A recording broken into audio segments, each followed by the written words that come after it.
Desde el año 2017, mediante la ley 27.350, se logró un marco legal. No es legal el autocultivo, según esa ley. Es legal según los caminos que la ley indica.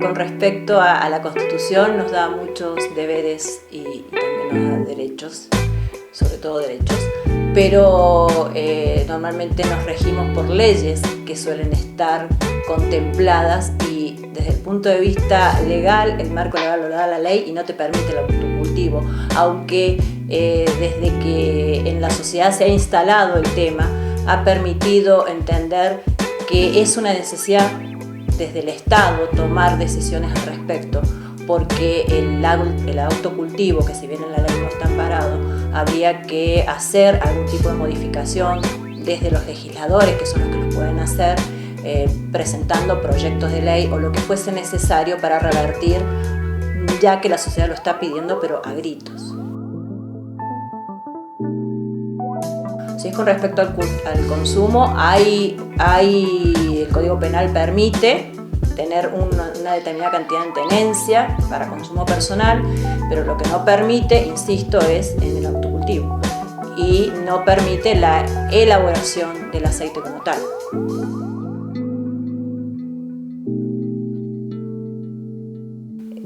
Sí, hay una gran dicotomía, pero bueno, en el transcurso de la humanidad siempre estuvimos llenos de ese tipo de situaciones, donde todo primero nace de manera ilegal y después se va legalizando porque la sociedad lo va permitiendo, lo va necesitando, y las entidades de gobierno van tomando cartas en el asunto al respecto. Entonces estamos justo en esa instancia en donde el Estado o los distintos, ya sea las cámaras de diputados, de todos los legisladores, van a tener que hacer oídos a esto que está pidiendo la sociedad, de que se tenga que legalizar el autocultivo y por ende la obtención personal, que hoy en día es legal.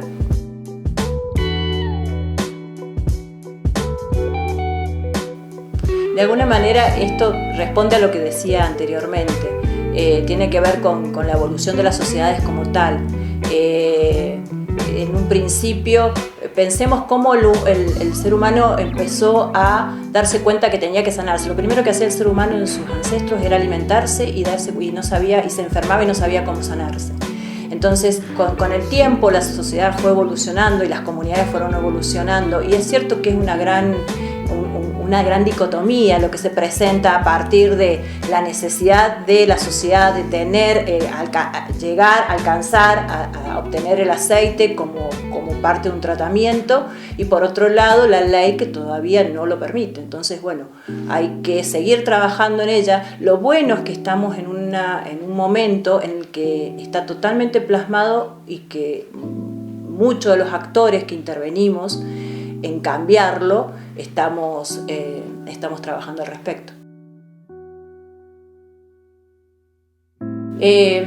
Según la ley, el aceite medicinal de cannabis es legal para la epilepsia refractaria. A partir de esta ley se creó un programa que permita tomar, que pacientes se puedan inscribir mediante un formulario para poder ampliar, porque la ley que dice con este programa, que se hagan trabajos de investigación que amplíe la cantidad de patologías por las cuales pueden ser necesarias el uso de aceite de cannabis como un medicamento de tratamiento. Hoy en día se utiliza de manera ilegal y no tenemos datos estadísticos en la Argentina. Podemos obtener datos estadísticos del resto del país donde sí está legalizado. ¿Para qué otras patologías que se utilizan? Como por ejemplo para patologías que tengan que ver con el sistema nervioso central, como el Parkinson, Alzheimer, para tratamientos de cáncer, distintos tipos de cánceres, como tratamiento paliativo en distintos tipos de cánceres. Para otro tipo de epilepsia, no solamente la refractaria, para la fibromialgia, que es y para otras patologías que ya hay relevamiento, hay datos científicos relevados que permita saber su uso o entender su uso.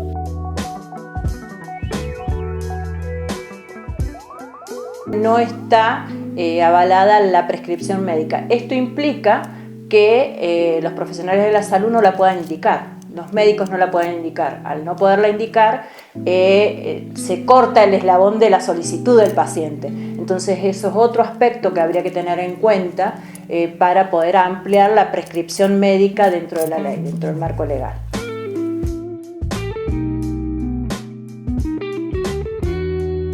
Desde 1913, algo que era natural se empieza a prohibir, ¿está bien? Que es como la prohibición del cannabis.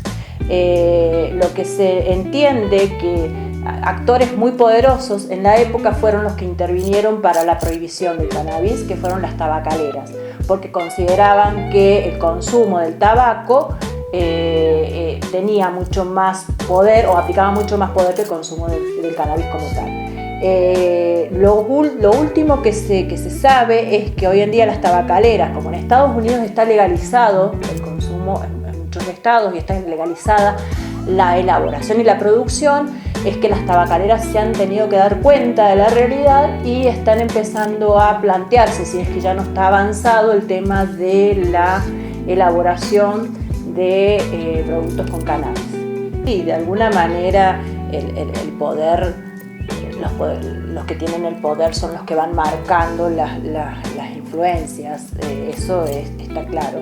Y en eso de alguna manera también lo hemos hablado sobre la neutralidad de la ciencia y los proyectos de investigación que está muy discutido. Si bien todo esto nace como algo neutro para beneficio a la sociedad en la que uno vive, muchas veces es muy subjetivo debido a los intereses de los estamentos de poder, ¿no?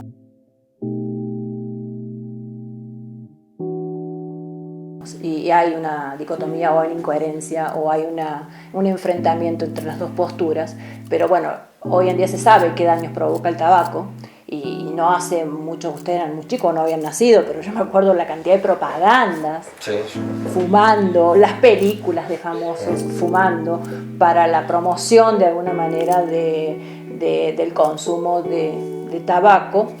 Y hay otra afección, si quisiese afección, pero fíjense el tema del alcohol, que ahora ha disminuido un poco el tema de la propaganda del alcohol, pero hasta hace nada las propagandas con respecto al alcohol tenían una influencia muy marcada en la sociedad.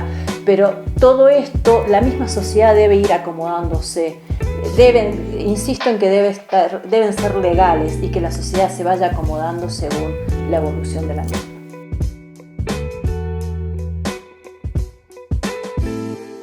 No es legal la producción personal de aceite de cannabis.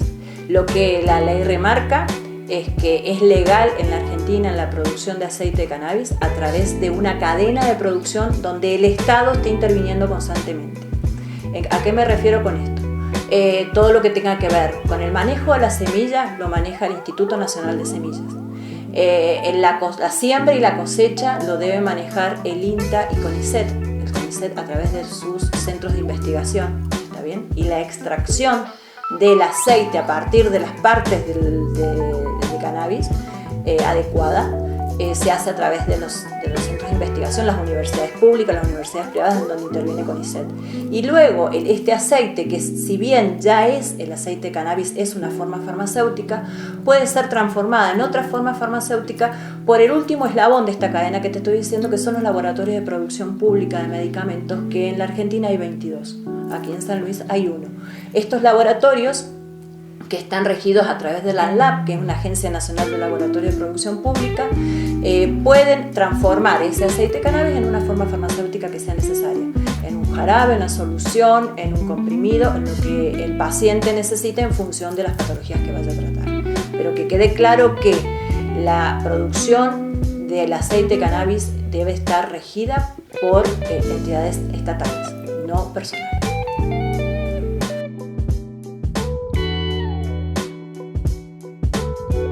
Si bien uno intenta ser objetivo en cuando uno responde, porque lo debe hacer a partir del conocimiento que uno tiene, uno es un sujeto y es subjetivo. Pero creo que a medida que se logren, que se legalicen todas aquellas cuestiones que no son legales, me parece que nos hacen como evolucionar en la sociedad, porque a partir de la disidencia, a partir de la legalización, nos transformamos en seres más responsables y logramos tomar decisiones o posturas sobre algo que está sucediendo constantemente, cotidianamente. Llámese legalización del consumo de aceite de cannabis desde el punto de vista medicinal y desde el punto de vista recreativo, llámese el tema legalización del aborto, llámese la necesidad de una muerte asistida, una muerte como es la eutanasia. Hay muchísimos temas por los cuales podríamos debatir y que evolucionando en este tema y posturas que tengamos al respecto nos van a permitir ser mejores seres humanos. Respecto a los datos científicos, a nivel nacional hay poco dato científico obtenido porque precisamente, acá nos podemos plantear dos posturas. Cuando uno investiga en una universidad, no necesita que el tema sea legal para investigar, ¿está bien? Cualquiera de nosotros que quiera, de hecho ha investigado muchos productos farmacéuticos o muchos productos naturales no estando legalizada su consumo, ¿sí? Las instituciones no necesitan una ley para investigar. Pero ¿qué sucede? Al ser ilegal nos cuesta, a nosotros por ejemplo como farmacéuticos nos cuesta mucho conseguir los patrones para poder analizar después, estudiarlos en sangre, nos cuesta ese tipo de situaciones. Entonces a nivel nacional es poco el dato estadístico que tenemos. Lo que sí hay es mucho a nivel internacional. Hay países como Israel, como Canadá, como Estados Unidos, que tienen muchísimo dato científico en el cual nosotros nos podríamos basar para poder tener nuestra propia biblioteca de datos a partir de esos datos a nivel internacional.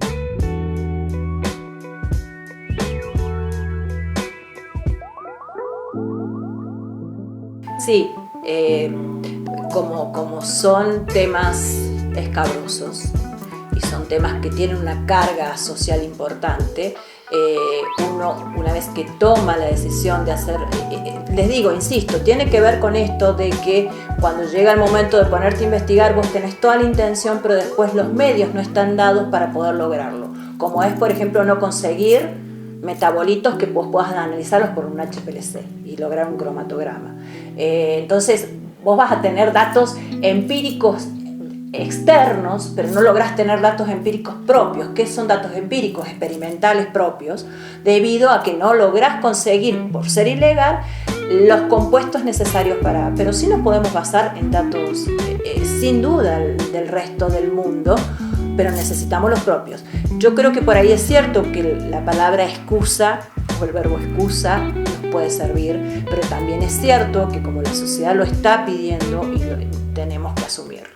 Y de alguna manera, yo que pertenezco a una universidad, poner claro sobre oscuro toda esta necesidad que se está pidiendo a gritos, si no se revierta o se toma una decisión al respecto.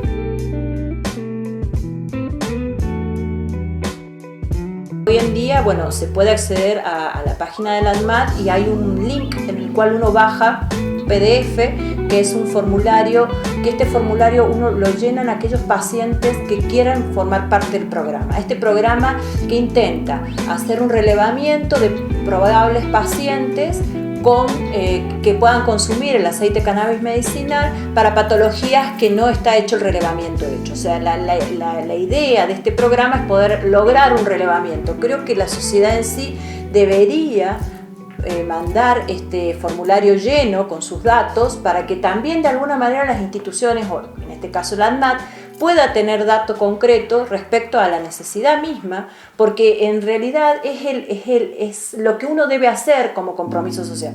Si yo como paciente o el que sea como paciente se entera del programa y sabe de la ficha, lo que inmediatamente debe hacer es llenarla y hacérsela llegar al ANMAT. El ANMAT va a ser la manera en que se entere que hay un paciente con esta necesidad. Si no se llena el formulario, el ANMAT no se va a enterar y el Estado no se va a enterar. Entonces fuertemente recomendamos a todas las personas interesadas que completen ese formulario y lo hagan llegar al ANMAT. Sí.